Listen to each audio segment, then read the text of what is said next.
Olá, de volta com o programa Vídeo Debate. Hoje tenho o prazer de receber aqui nos estúdios Marcelo Danton, economista especializado em infraestrutura e particularmente saneamento ambiental. Seja bem-vindo ao Vídeo Debate, Marcelo. Prazer tê-lo aqui. Marcelo, assim, de cara, eu gostaria de perguntar para você o seguinte: qual a sua relação com o Partido Novo? Como é que você descobriu o Novo? Onde ele toca você? Bom dia, Tom. Obrigado pelo convite. Bom, conheci o Novo através da internet.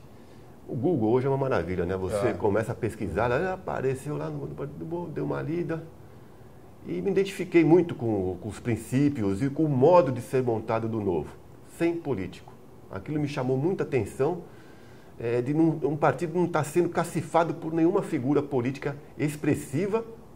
Aliás, nem inexpressiva, né? Porque o Novo é totalmente asséptico de político. Somos nós. Somos nós, é gente como a gente, é o padeiro, é o diretor de uma empresa estatal, é um superintendente, é um médico clinicando, é um veterinário clinicando, é um profissional liberal, até camelô.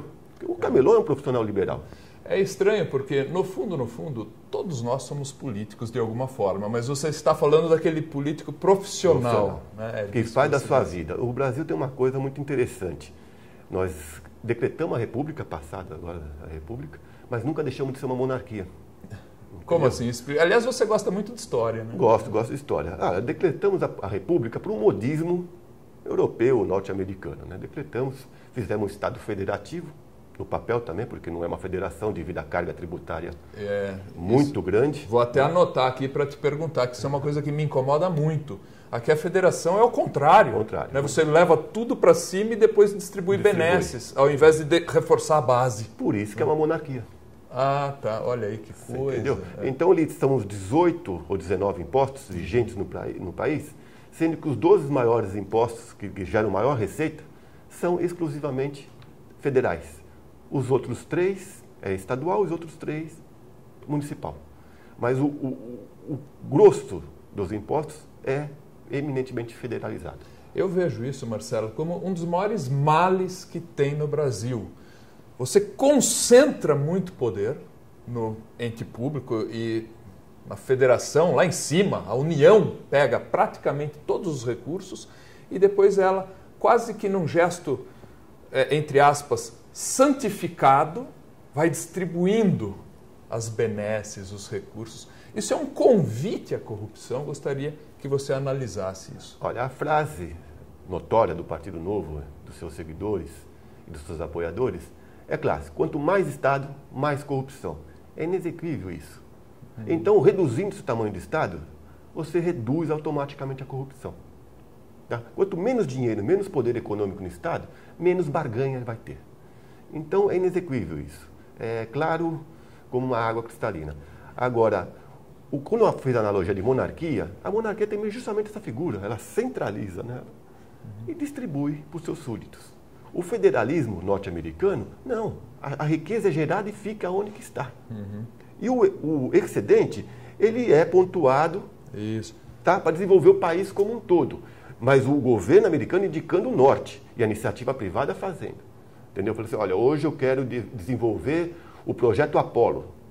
Então ele indica o norte, mas toda a cadeia privada é que vai focar para o sucesso do projeto Apollo. Isso não é de hoje, desde a época de Rockefeller, desde a criação Carnegie, desde a criação dos pais ele foi criado fundadores. nesse escopo.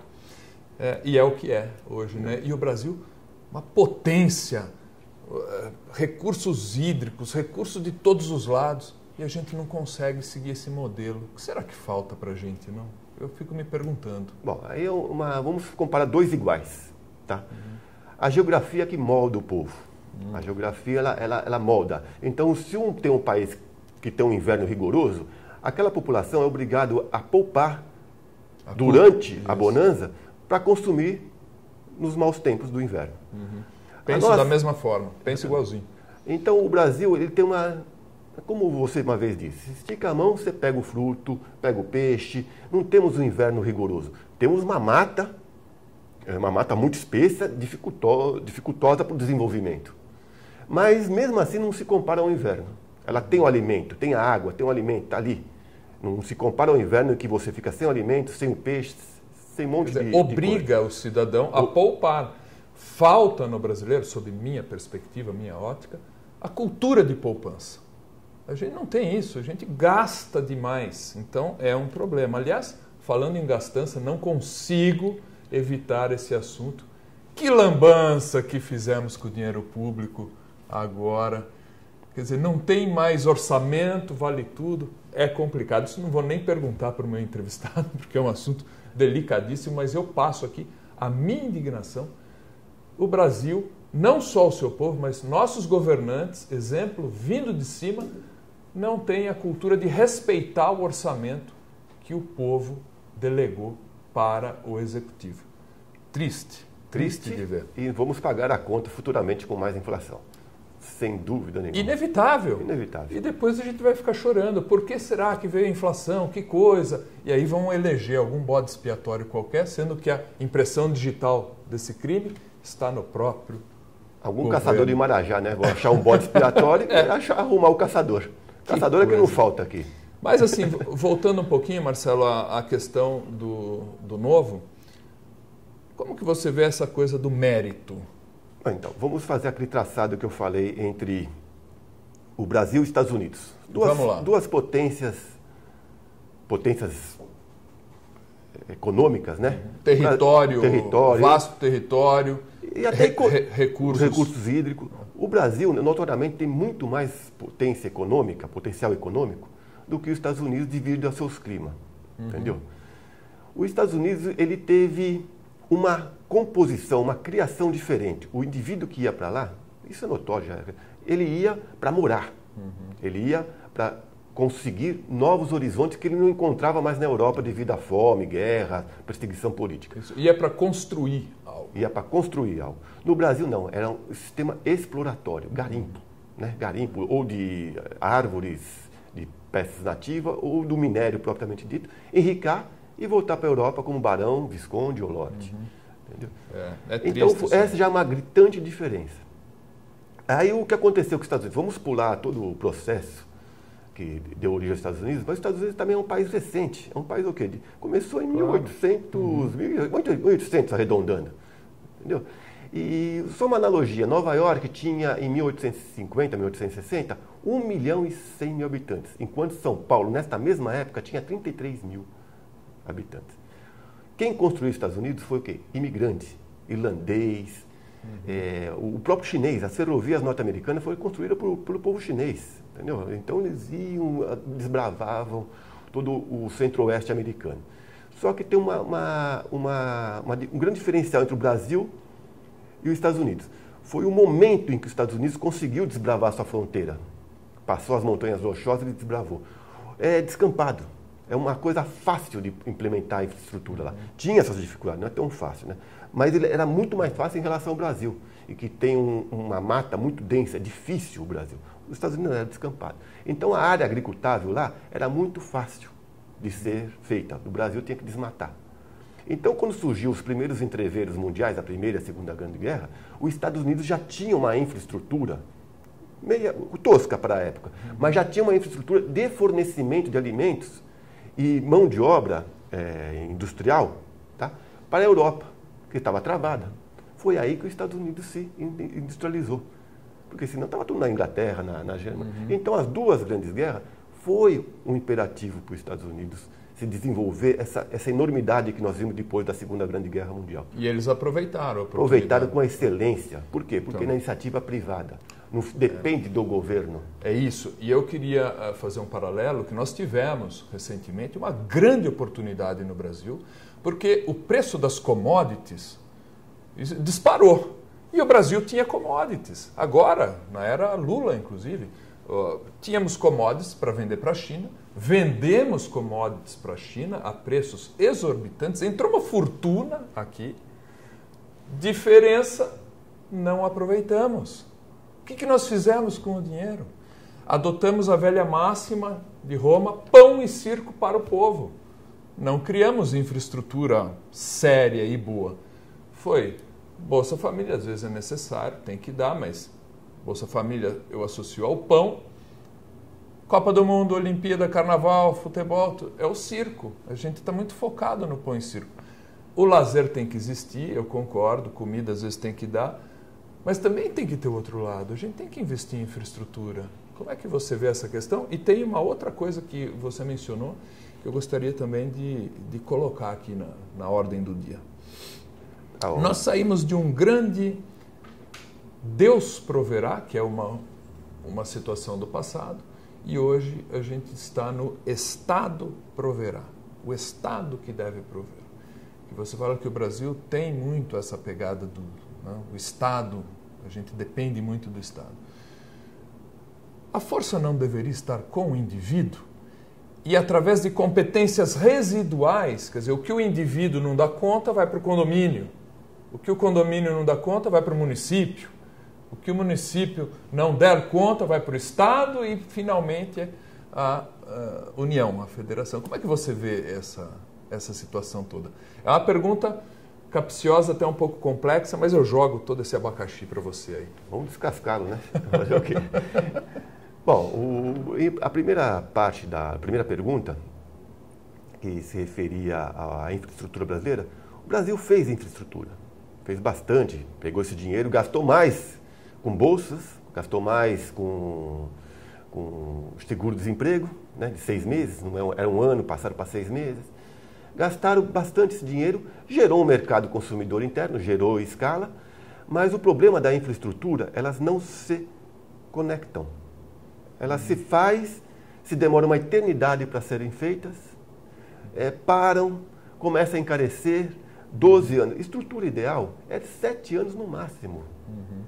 Passou disso, ela já começa a gerar déficit. Mas né? o que acontece? Porque tivemos Itaipu, por exemplo, que foi feito. Então, Itaipu foi feito em 7 anos, um gigante. Era a maior usina hidrelétrica até agora, ainda é. Não sei se a Três Gargantas na China já conseguiu colocar outra turbina para ultrapassar Itaipu. Mas em geração de energia, Itaipu é a maior do mundo e em 7 anos estava pronta. Hoje, um simples canal para fazer a transposição do Rio São Francisco, que é tão necessária a nossos irmãos nordestinos, está atravancada. É uma obra que vem foi concebida desde a época do Império, desde Dom Pedro II. Aquilo é uma vergonha. E não sai. E todo mundo sabe que o Nordeste brasileiro é rico, só que é rico em terras. É uma terra igual aos Estados Unidos. É plana, de fácil agricultável, de fácil trabalho nela, de fácil trato. Não tem água. Os Estados Unidos também tinha isso, Mississippi, a Califórnia. Eles canalizaram, reverteram o rio, represaram o rio. E hoje a Califórnia é o maior PIB. O PIB da Califórnia é igual ao PIB brasileiro, de um estado. Então, o que o Nordeste precisa é água. Água e infraestrutura futura para escoar a grande produção que aquilo lá pode ser feito. E está lá, 12 anos, se não me engano, e não sai do papel.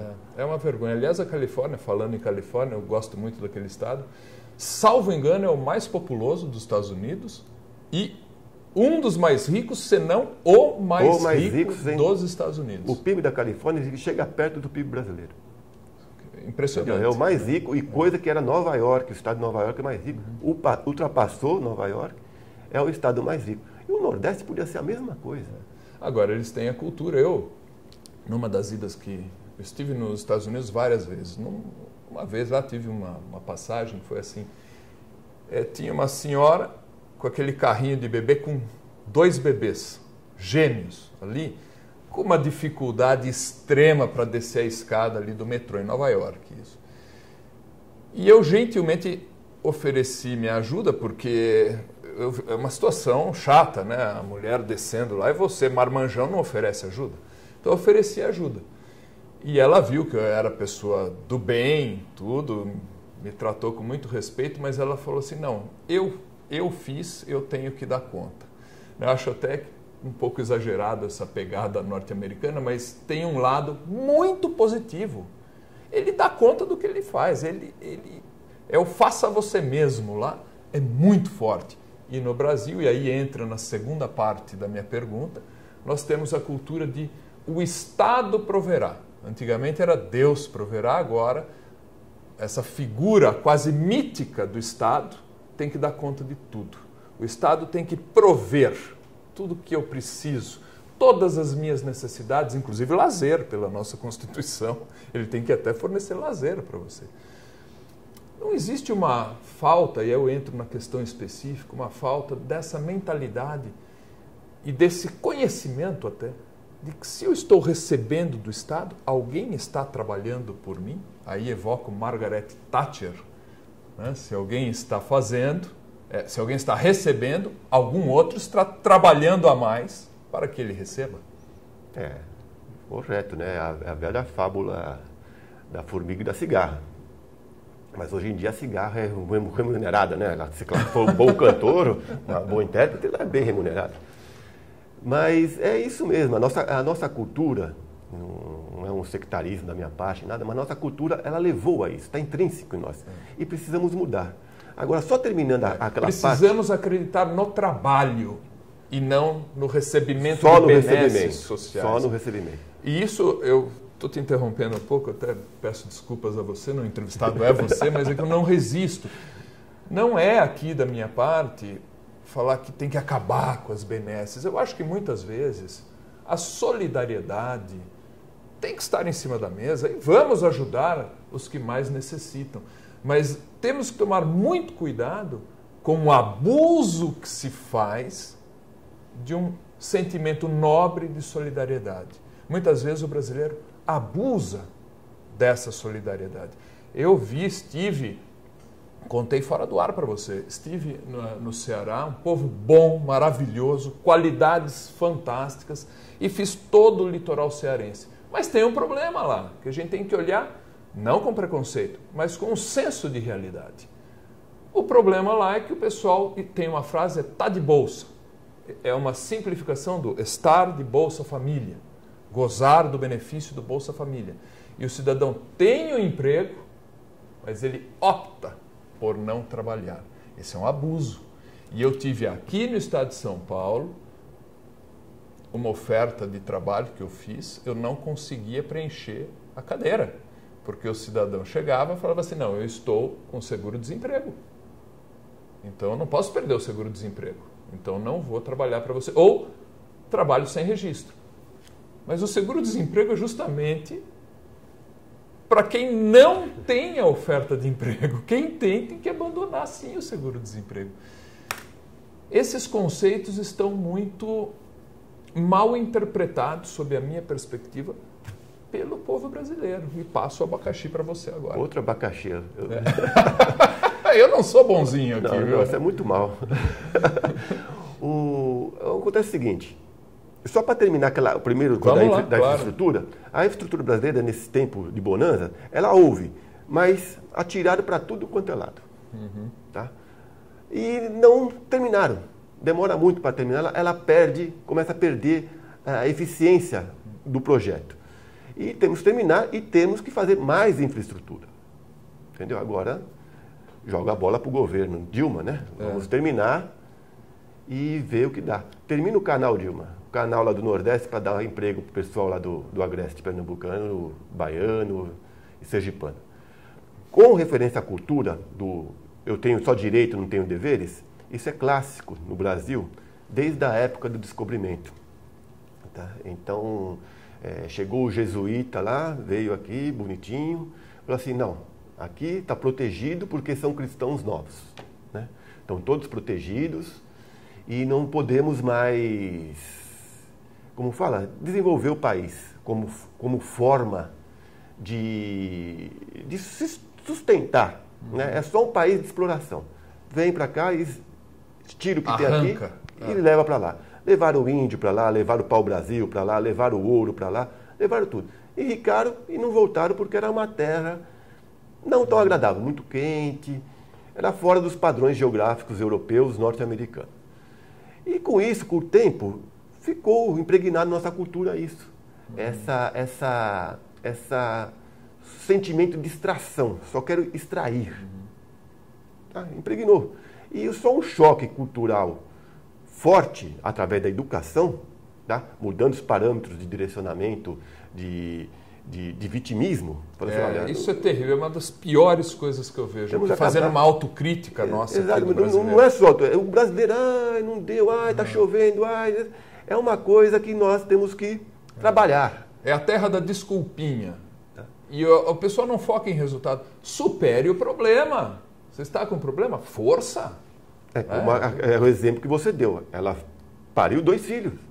Então a cultura dele fala assim, eu parei, não vou passar para o meu pai, nem para minha mãe, nem para minha avó. Sou eu que tenho que dar conta disso. Eu que tenho que dar conta. Se em caso extremo não der, eu peço. Normal.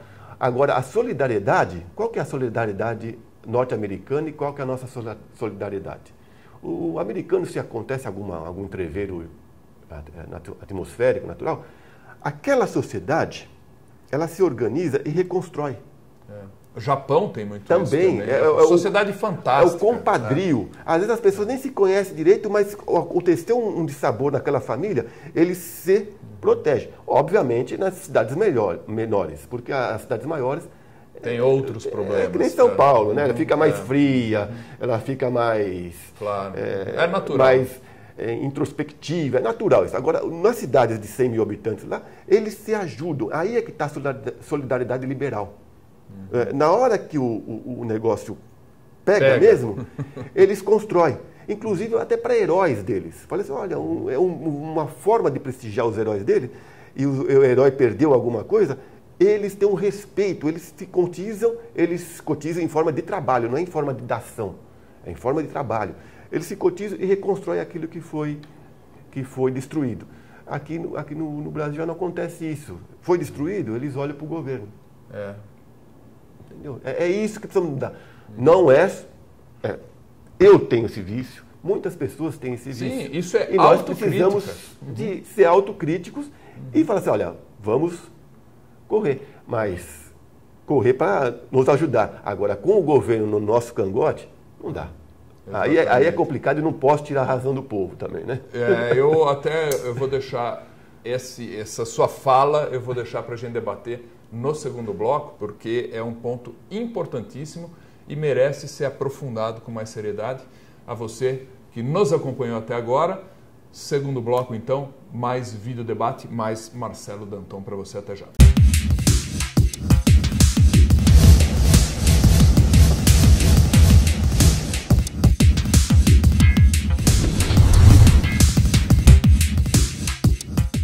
De volta com o programa Vídeo Debate. Estávamos aqui rindo porque eu entrego tudo aqui para o nosso amigo aí, telespectador, né? A nossa risada é porque nós planejamos uma coisa nessa entrevista. A entrevista é para falar sobre infraestrutura e a gente ficou aqui batendo papo e a entrevista não nos pertence mais. Ela tomou outros caminhos, mas eu acho que está interessante, Marcelo. E inicio esse segundo bloco com a questão da voracidade tributária que existe no Brasil. E para você fazer a relação com a deixa que você colocou no bloco anterior, e eu também faço outra correlação muito importante. Para o governo dar conta de ser esse grande papaizão do povo, ele tem que arrancar do próprio povo os nossos pertences, dinheiro, né? Através dessa sanha arrecadatória que o governo tem. Como é que você enfrenta essa questão?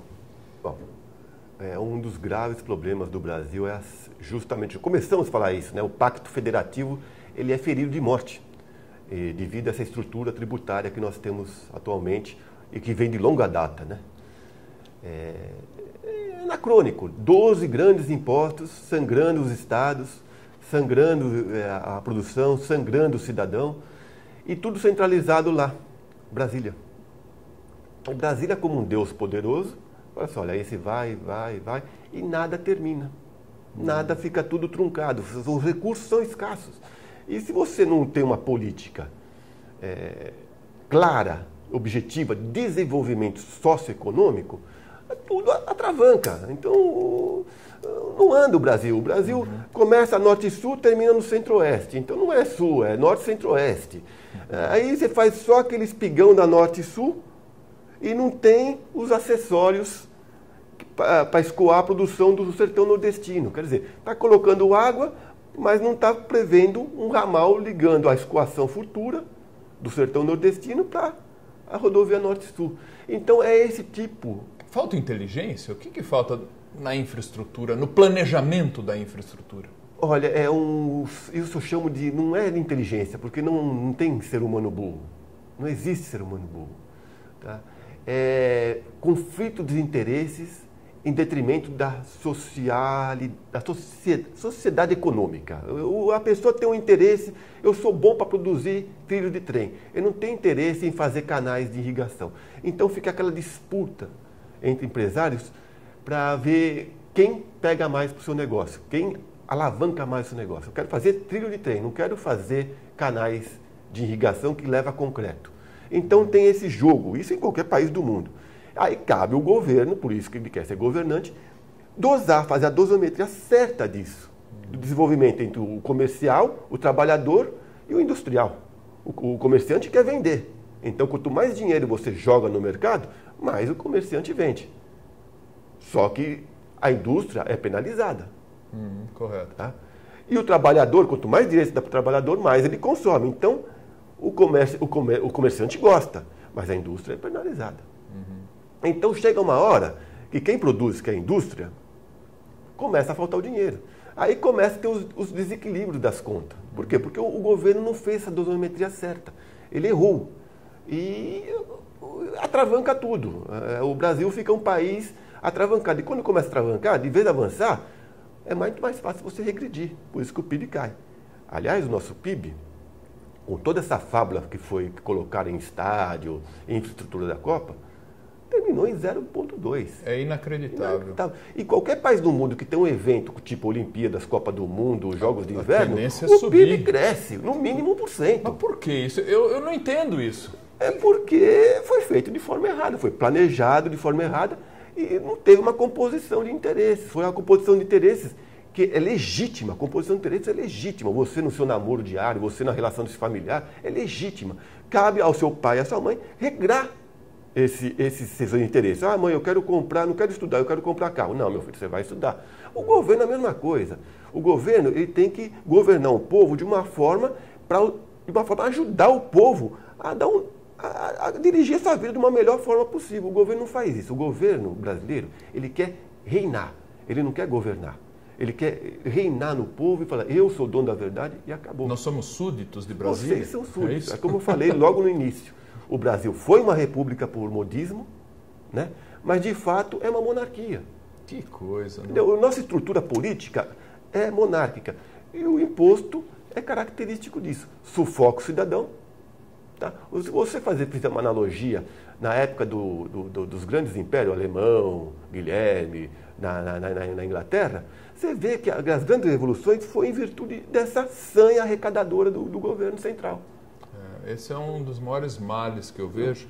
E você falou uma frase que eu pensei e gostaria que você aprofundasse. Os recursos são escassos. Você soltou essa frase aqui. Os recursos são escassos. É uma frase que eu concordo em 100% e acho que o grande problema de muitos dos nossos políticos, e não só dos políticos, de uma ideologia um pouco canhota, eu devo dizer, uma ideologia um pouco socialista, que acha que não tem fim, que eu posso dar tudo e sempre vai ter dinheiro. Gostaria que você aprofundasse nessa aura mítica que o Estado tem, que ele pode dar tudo e não vai acabar nunca.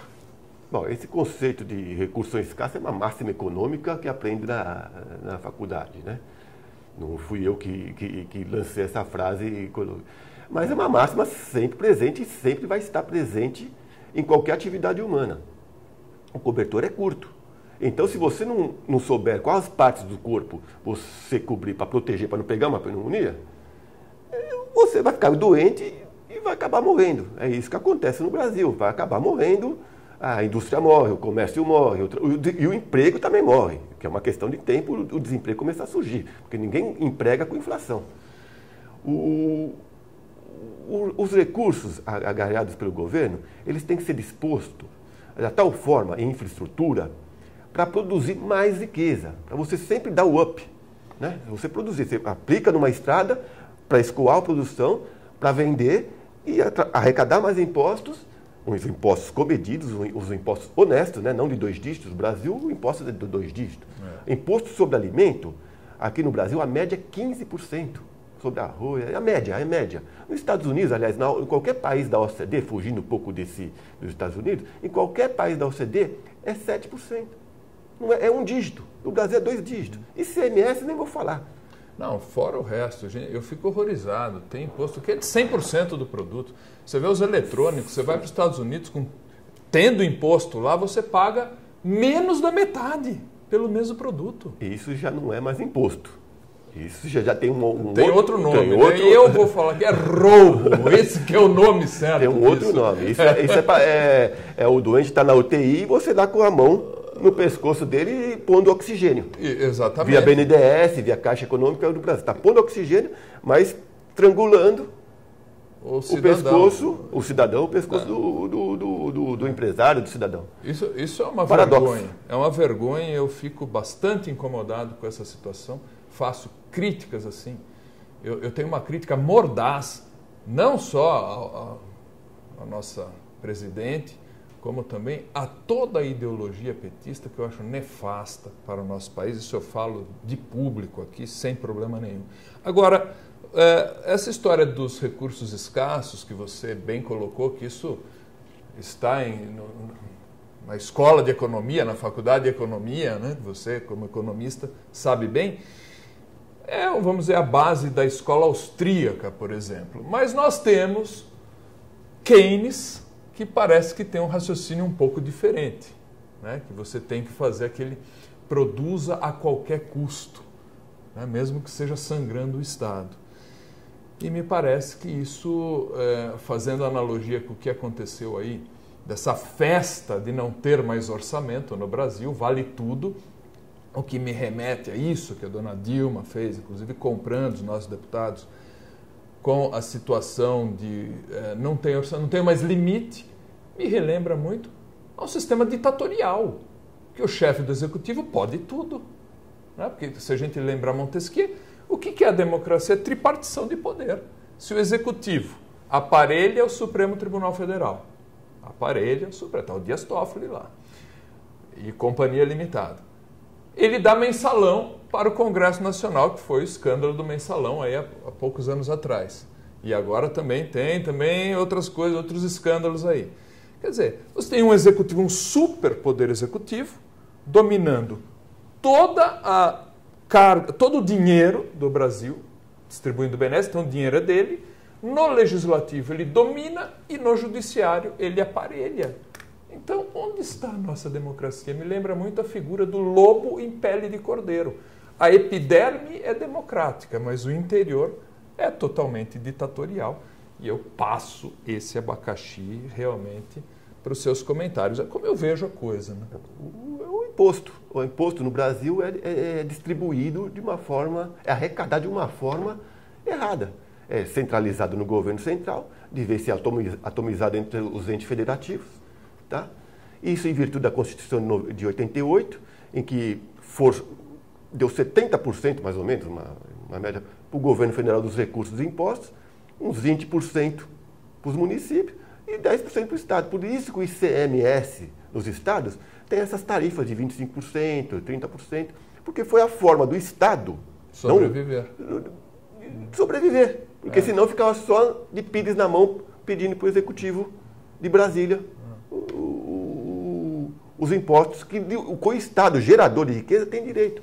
E, por exemplo, no Estado de São Paulo, só 70%, só 30%, dos impostos que são revertidos por governo central voltam em forma de investimento. Então, tá errado. A nossa Dilma, ela fala que deu 5 bilhões, 3 bilhões e meio, para sanear o problema de água, falta d'água.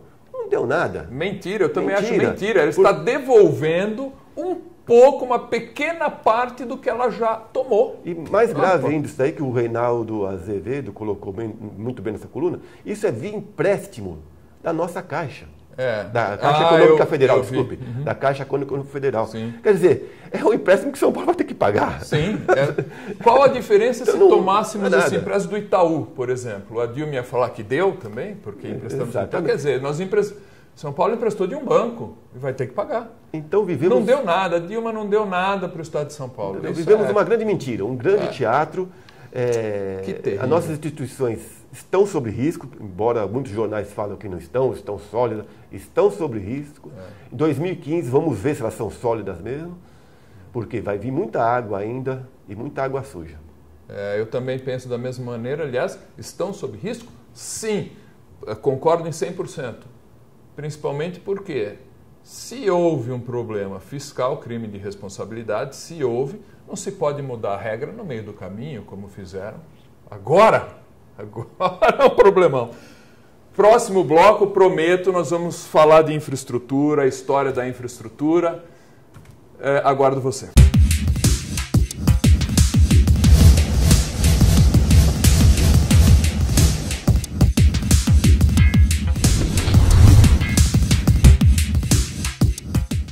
De volta neste terceiro bloco com o vídeo debate. Estou na presença de Marcelo Danton, economista especializado em infraestrutura e saneamento ambiental. Bom, Marcelo, meu caro Marcelo, vamos focar em infraestrutura. Como que você vê a história da infraestrutura no Brasil e no mundo? Você que é um interessado tanto em infraestrutura, um especialista, e interessado em história também.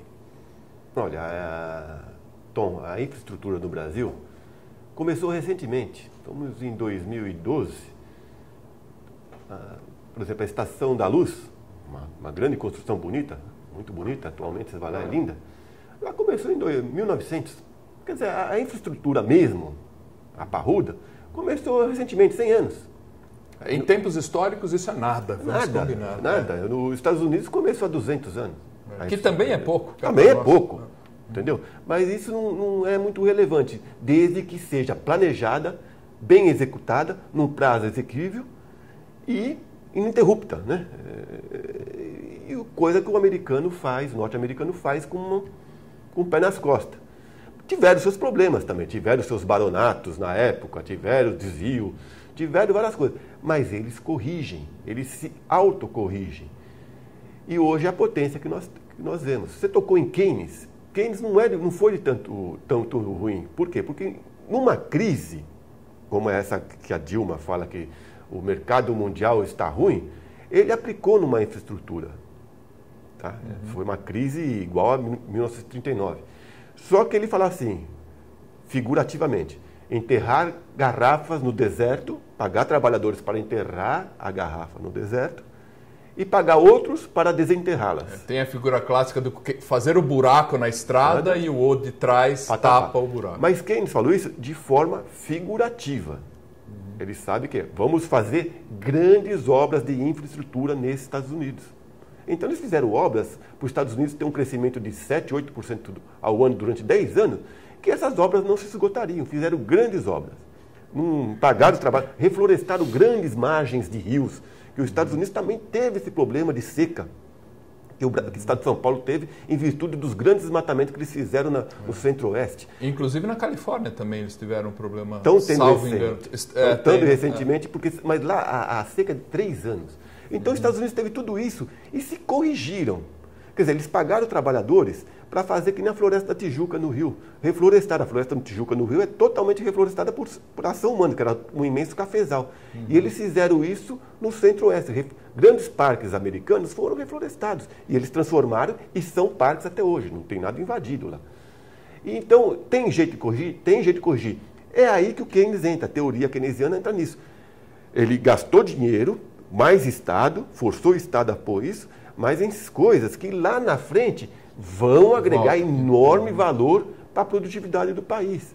Agora, aqui no Brasil, o que nós fazemos? Nós seguimos, como máxima absoluta, a linguagem figurativa de Keynes. Vamos enterrar a garrafa no deserto e pagar outros trabalhadores para enterrar. Ele joga dinheiro fora, joga dinheiro aos borbordões fora. Aí não dá. Aí quando a crise passa, continua no mesmo vício. Não temos a infraestrutura ou temos uma infraestrutura meia boca. Ela Capenga, não tem conexão não faz com o conexão resto. com nada. É a hidrovia que não leva a lugar nenhum, é o viaduto que leva a lugar nenhum, é a avenida que leva a lugar nenhum. Por exemplo, tem certas prioridades no Brasil que eles dão mais que outras. Semáforos na cidade de São Paulo. Todo mundo fala, todo mundo, pai, uma garoazinha e fica piscando. Ah, vamos trocar, e não trocam. Agora, os radares para multar, ultramodernos, tem, mas ele pega até um míssil Exocet que aparecer lá, porque eles, de vez gastar aquela fortuna e coloca em um dia útil. É o fim da picada. Um dia útil. E é esse que está o nosso problema. Para multar... Competência total. Absoluta. É que nem o Constantino falou. A Receita Federal é a melhor do mundo. Foi um extraterrestre que desceu aqui e bolou o sistema de Receita Federal do Brasil. Os Estados Unidos não tem nenhum parecido. Os Estados Unidos têm um Estado policialesco, draconiano, com sonegador e corruptor. Isso, eles têm. Mas um sistema eficiente de Receita Federal como o brasileiro, poucos países do mundo têm. Mas é só para arrecadar. Que coisa, não? Que coisa, mas eu queria dar uma guinada assim, algo mais otimista, né? Eu tento ser otimista aqui no Brasil, estou fazendo um movimento interior muito forte nesse sentido. Até ontem conversava com um grande amigo meu e ele falava: Tom, você pensa certo, mas você está muito pessimista em relação ao Brasil, você não está vendo solução. Passo esse abacaxi, você tem alguma mensagem positiva aqui para gente no Brasil? Seus olhos enxergam soluções, pelo menos no médio prazo? No curto prazo, eu acho que 2015 está bem complicado, mas no médio você vê? O médio prazo, médio pro longo. Médio plus, né? Vamos botar assim, médio plus. Olha, eu tenho esperança no Brasil, tenho sim. Se eu não tivesse, não estaria me juntando a um partido que eu vi nele os meus anseios, né? A meritocracia. E um partido sem raposas políticas. Que é o Partido Novo. Estamos falando do Partido Novo, eu também gosto muito do Partido Novo. É um partido de liberal, não confunda como eles querem confundir com partido de direita, não é. Quem sabe história, quem conhece economia, quem conhece política... Percebe bem a diferença. Sabe distinguir o que é liberal, o que é conservador, o que é socialista. Isso. Tá? O que é progressista, o que é conservador. São palavras que usam para denegrir, para desconstruir. Agora está muito moda, né? Que os socialistas adoram desconstruir as pessoas. Então eles falam tantas mentiras até elas se tornarem verdade. Isso não foi invenção agora. Isso vem de 100 anos, desde a Revolução Bolchevique na Rússia. É um método que eles têm e funciona. E no Brasil estão há 30 anos martelando isso. Muito mais. Há 40 anos. Há 40 anos estão martelando, mas tenho esperança sim. O exemplo é a cidade de Jundiaí. Fazia décadas que eu não vinha para a cidade de Jundiaí. Quando eu vim, eu tinha 4 anos de idade. Era um bairro, casinha. O prédio mais alto era 2 andares. Hoje você vem aqui em Jundiaí, é uma cidade que, sinceramente, você não encontra nos Estados Unidos. Os Estados Unidos é mais atomizado. São cidadezinhas assim de 50 mil, mas um monte. Não é uns municípios de 3 mil. Lá é condado, né? Lá são 4 mil, 5 mil, 10 mil, 50 mil. E as grandes cidades, poucas têm mais de 3 milhões, 4 milhões, tirando Nova York. Boston, 3 milhões. Agora aqui não, Campinas tem quase 1 milhão já. Mas são cidades assim, são mega cidades assim, uma estrutura muito boa vista do alto, mas que está necrosada devido a esses gargalos que o nosso poder público, nossos governantes atuais, não conseguem sanar. E o novo está aí para dar essa meritocracia, através da meritocracia, fazer a nossa sociedade melhor, agradável, admirada pelo mundo. E admirado não precisa de renda per capita, não precisa de renda per capita de $50 mil por habitante. Para transformar uma sociedade admirada, é necessário uma infraestrutura e que nos dê conforto, que nos dê prazer de trabalhar, que nos dê prazer de estudar. É isso. Eu tenho até uma analogia, escutando você aqui, que é o seguinte: fala-se muito em dar o peixe ou ensinar a pescar. Eu vejo a infraestrutura não como a doação do peixe e nem através do ensinamento da pesca. Infraestrutura, sob minha ótica, é criar o lago. Você vai criar o lago para as pessoas se virarem e tirarem o peixe daquele lago. E depois entraria o ensinamento da pesca e depois o cidadão buscar o peixe. Essa é a analogia que eu faço. Eu agregaria mais uma coisa, criar o lago e a criatividade em fazer o melhor anzol, a melhor vara, a melhor técnica. Criatividade. Que legal. E a criatividade e inovação você só consegue num sistema liberal. Um sistema em que o cidadão é livre. Ele é livre para gerenciar a sua vida. Ele é livre para saber aonde aplicar o seu dinheiro. Não a cesta básica, não o Sodexo, né? Desculpa fazer a propaganda da firma. Olha, você tem R$450, ou é muito, né? Para almoçar e tomar café da manhã, né? Não é só para almoçar, tomar o café da manhã. Quer dizer, o Estado gerenciando através de cartões a sua vida, onde você deve gastar o dinheiro. Fundo de garantia. Que é um roubo ao trabalhador. É tudo roubo. É roubo. É tudo uma coisa. Então, o sistema liberal, você quer ser camelô? Você vai ser camelô. É só seguir as regras de saúde pública e de ordenamento espacial da cidade, você vai em frente. É um empreendedor, é um empresário. Agora, você não pode fugir à regra do bom ordenamento social das cidades. Você não pode fazer qualquer coisa. Por isso, o Estado só tem que se ater a pequenas e eficientes regras. É esse a síntese do liberal. Dá ao cidadão, ao indivíduo, aquilo que lhe é direito, assim como nasceu, o livre-arbítrio. Quer dizer, ele faz dentro dos conceitos sociais, os seus direitos e seus deveres de cumprir para com a sociedade e a saúde pública e o ordenamento da segurança pública da sociedade. É simples. Marcelo, mas será que é tão difícil para o brasileiro entender isso? E para vocês, políticos, vocês aí de Brasília, que fizeram essa barbaridade com o Brasil agora há pouco, através da LDO, a Lei de Diretrizes Orçamentárias, que fizeram, sob a minha perspectiva, prostituíram a Lei de Diretrizes Orçamentárias. Será que é difícil entender isso? A compreensão de que o excesso de leis prejudica. Ninguém está falando aqui para não ter lei. Como o Marcelo bem disse, e aí eu concordo também em 100%, a lei, o ordenamento é necessário, mas até um ponto. Você não pode sufocar o cidadão pelo excesso de leis. Seguro obrigatório para o seu automóvel. Então, eu sou obrigado a fazer o seguro e não serve para nada, aí tem que fazer outro seguro. Tomada ideológica, tem essa porcaria que inventaram, a tomada de dentro do meu quarto tem que ser aquela tomada, mas e se eu quiser outra? Regime militar obrigatório, mas e se eu não gostar de pegar em armas? Voto obrigatório, mas e se eu não quiser votar? Eu acho que tem muita coisa obrigatória no país que não precisaria ser obrigatório. Outras coisas são obrigatórias sim e tem que ser, mas tem muita invasão da jurisdição pública, e ela existe, e eu respeito muito a jurisdição social pública, mas ela extrapola e invade a jurisdição privada, do indivíduo, do particular, do personalíssimo, do estético. Isso tudo é jurisdição absolutamente privada. E é isso. Tem um dado para você, só para ver o tamanho do mastodonte que nós temos aí de carga tributária.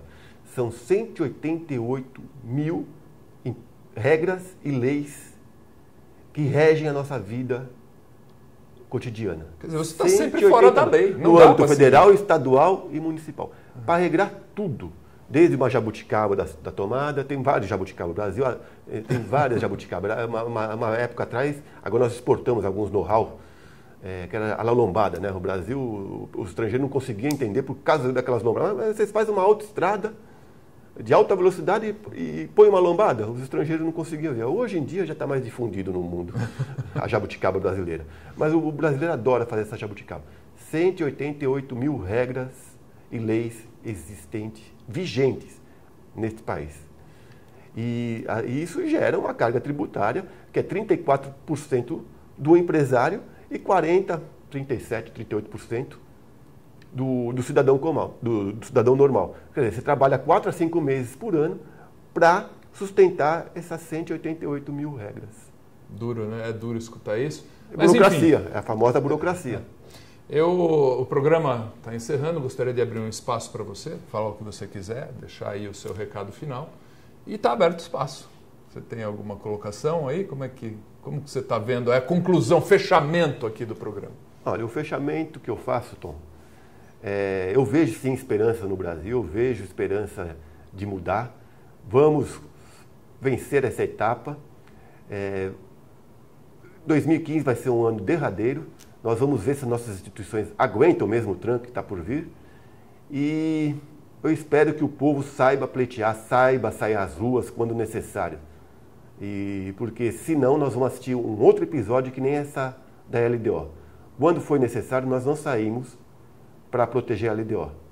A LDO é uma lei que foi feita para proteger-nos da inflação. Se o governo tem autorização para gastar mais, a inflação vai comer os nossos salários em 2015. Não adianta aumentar os juros, não adianta fazer infraestrutura, se você gasta muito e gasta mal. A inflação vai corrigir isso. E a culpada não é o dragão da inflação. Você sabe que dragão eu estou me referindo, quem que é o culpado? Bom, eu só tenho a agradecer você, gentilmente, veio de São Paulo, se deslocou até os estúdios aqui em Jundiaí e segue aí minha gratidão e também a você que nos assistiu até agora. Semana que vem, então, mais vídeo debate para você. Até lá.